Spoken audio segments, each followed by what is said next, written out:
Okay, so we're going to do NFS, and what I have here is an NFS server.sh, and it's saved over in my scripts folder.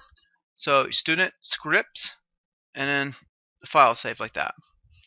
Okay, so then we do pound exclamation mark slash bin slash bash in order to select bash. We need to install NFS.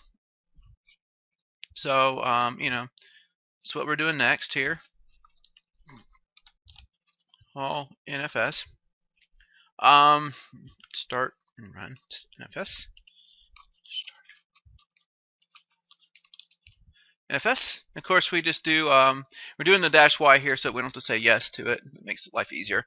And then we're going to do system CTL here, enable NFS.service. This turns it on so that when we boot up, it comes up automatically. And then system CTL, make it start right now. And system CTL space start space NFS.service to make it start right away. Now we're going to create a group called staff, add group staff here, and then we're going to echo creating user student here, so that makes a group staff. And then now we're going to create the user student. Now we already have the user student, but if we didn't, this would make it create the user student. So user add here space -g space staff space student, and what it's going to do is going to take the group staff and make that the group of student, and then now student will be a part of group staff. And then on top of it here, we're going to pass the password word here to the actual password of student. So this literally makes the password for student password. So the password for student is password. We echo that out to let the user know that. That runs the script. Okay. And so this is a really cool way. So kind of what's going on here is we're just passing this word password. We're passing that to the standard in of the actual terminal, which is, and then the command we're running at the terminal is passwd, which is setting the password. So essentially, this passes the password text to the password program, which is passwd, for the user student, and it sets the password to password for student. Believe it or not, it's really cool. This is a TTY type method, and we're going to TTY1 for the terminal, which is the port, or shall we say the port for the terminal, and you can actually run it across there for the connection. You can pass things to the terminal like you would a server, like networking, and that's literally what we just did there. So mkdir / NFS server just makes this directory NFS server. And then we're going to change the owner of this for student. So chown student / NFS server, and then change group chgrp staff / NFS server. So now the group is staff. And we're going to chmod to 770. So let's just kind of move this down some here so we can see what we're doing. All right, so then we have our, so we set our group, right, staff for NFS server here, and then the next one here we're going to set a permission. So chmod 770 / NFS server. Okay, awesome. So NFS server here is going to have read, write, execute permissions for the user, read, write, execute for group, and then nothing for everyone else. And then make directory here /home / student / NFS client. So here we're going to make our NFS client directory right here. And then we're going to make our, and then we're going to change the owner of it. So chown student / home / student / NFS client. Remember, running as root when we run the script, so therefore we need to change the owner of it, because it's going to create the owner of the folder is going to be root by default when we create something with root. And the group is also going to be root, so we need to switch that over to staff. So we're going to do chgrp to change it to staff / home / student / NFS client. And then we're going to do chmod 770 / home / student / NFS client. So that way change the ownership to read, write, execute for the user, read, write, execute for a group, and then no permissions for everyone else. And then we're going to say echo, and this will be NFS server. I'm going to make it for every IP address. That's what the star is for, right?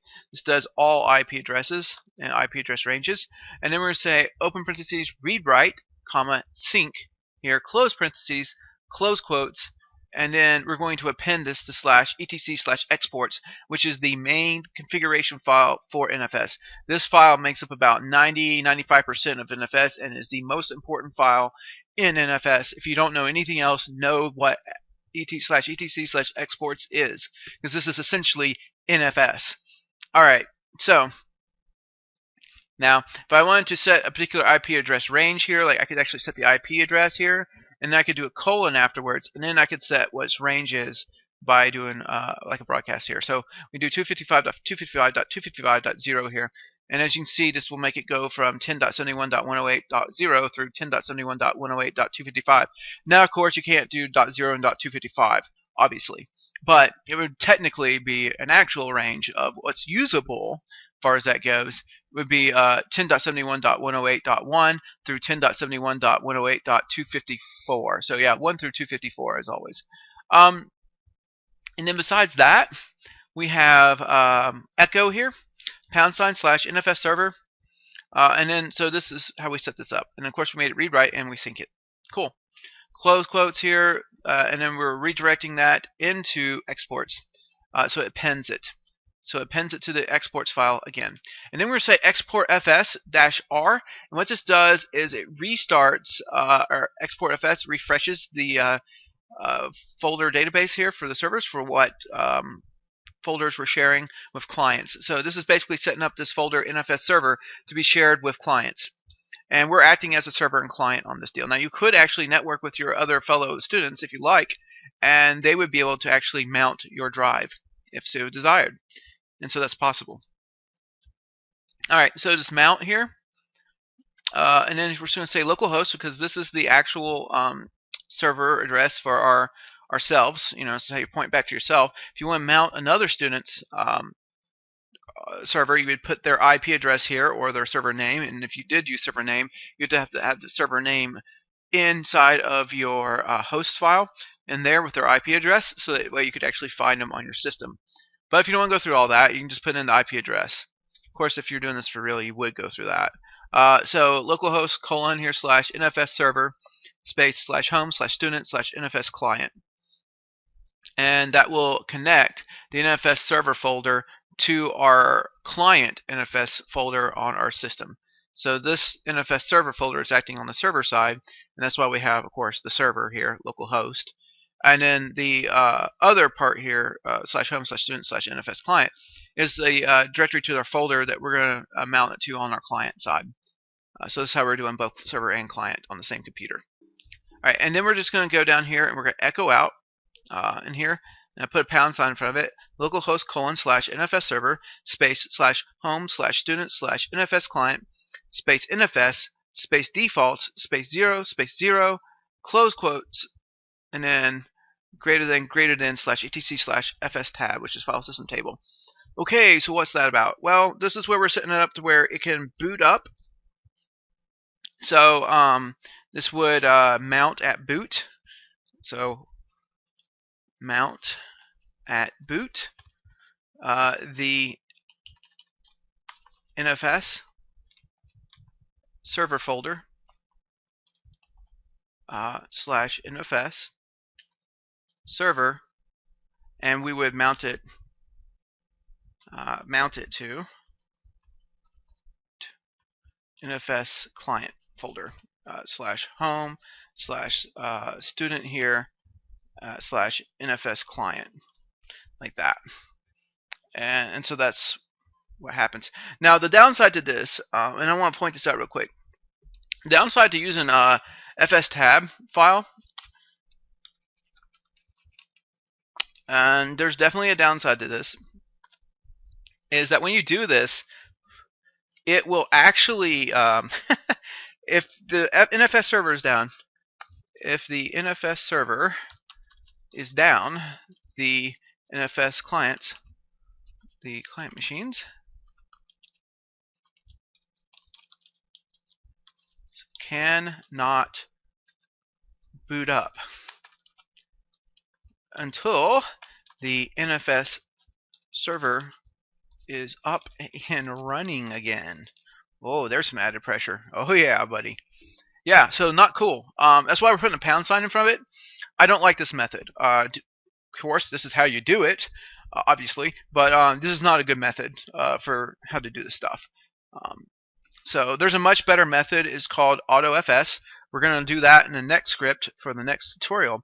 And it's something you always want to use. Is just use AutoFS. Don't use NFS FS tab. unless your boss requires you to do it, don't do it, because you're going to run into this problem. And if you have like 1,000 computers and they can't boot up, then it's just going to be locked up, and then you're going to be trying to get 1,000 computers up and going instead of just fixing your server. So that really sucks. That's not a good method for doing it. Of course, the best idea is just get the server up and going again so that everybody can boot up. But regardless, it's everybody's down in the company until you get that done. Now it can screw up after the NFS server can go down after everybody's booted up, and you'd be fine. But and they just lose that connection. But if it happens before they boot up, you're in deep water. You're in a lot of trouble. So it's not cool. So because of that, I highly recommend that you don't take that method and don't use FSTab. Also, make sure you set 0.0 here, because one of the things we want to make sure we do here is we don't allow them to FISC our NFS server drive when they boot up. So there's another problem. If you have umpteen clients FISCing your server, and that should never ever happen, then they're trying to balance the inodes on the server, and then that's going to cause a lot of problems. Not to mention a tremendous amount of internet traffic, and all that could end up happening at boot time. So there's another reason you wouldn't want to use FSTab. This is not the best method. It's an older method. It's what we had to work with back when. And so that was the only way we could do it. But now we got a much better method with AutoFS, and so you definitely want to use AutoFS instead. So here we go, SU student here. And we need to change it to student. And so that's why we have to put into another script here, because once we SU over into student, it's going to immediately exit out of the shell, and then that'll be the end of that. So save here. Get that typed up. All right, so next one here is touch space /home /student / so this is the next script. Sorry, the next script you're going to save, you're going to come over here to file save as, and you're going to save it as NFS server 2.sh. So save it as that right there inside your scripts folder. Okay, cool. And this one's going to be touch here to create a new file /home /student, because we're testing it out now that we set it up. /home /NFS client space, I'm sorry, not space, /stuff.txt. And so this one, oh boy, this one, if only I can make it do it. One other thing we should probably do at the top here, we always should do it. Didn't do it, should have done it. /bin /bash, like that. All right. Always good to tell it what shell you're going to use, just in case, so that way you don't run into a problem of, oh, they had SISH instead, and oh, this command wasn't compatible with SISH or TISH or any of the other ones. So we're just make sure it's set to born to bash shell, and that way it always works. So touch here /home /student /NFS client /morestuff.txt, that works. We're just creating test files to show that, hey, it works. Here we're going to create a directory for the heck of it to test it out. So mkdir space /home /student /NFS client /test. And then we're going to create another file. And this will be touch here space /home /student /NFS client /test /test file.txt. So these are test files and folders for NFS client.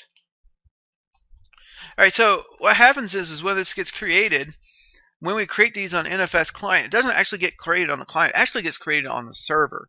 And it'll actually be in /NFS server.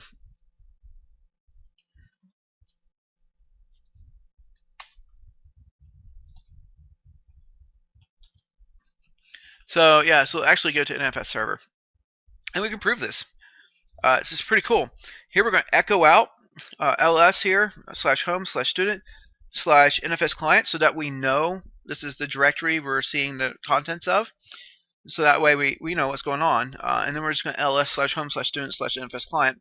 And then we're going to echo out that, hey, we're getting ready to ls the /NFS server. And when we do, we'll ls right next to it, right below it, sorry, is ls /NFS server. And when we do, the files will actually match between the two.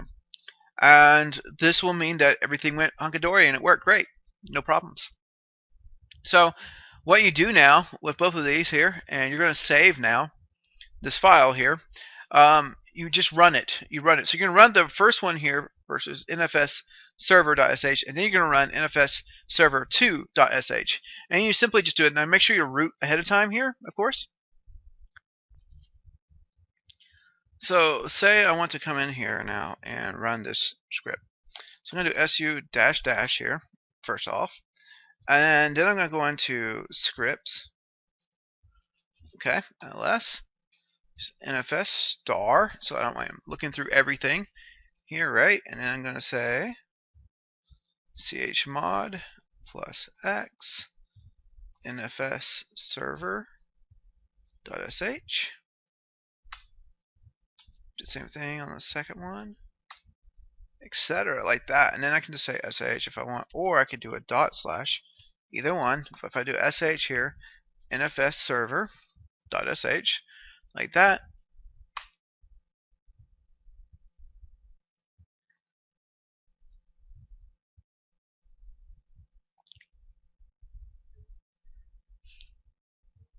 And then yours will work. And then if you run it again, sorry,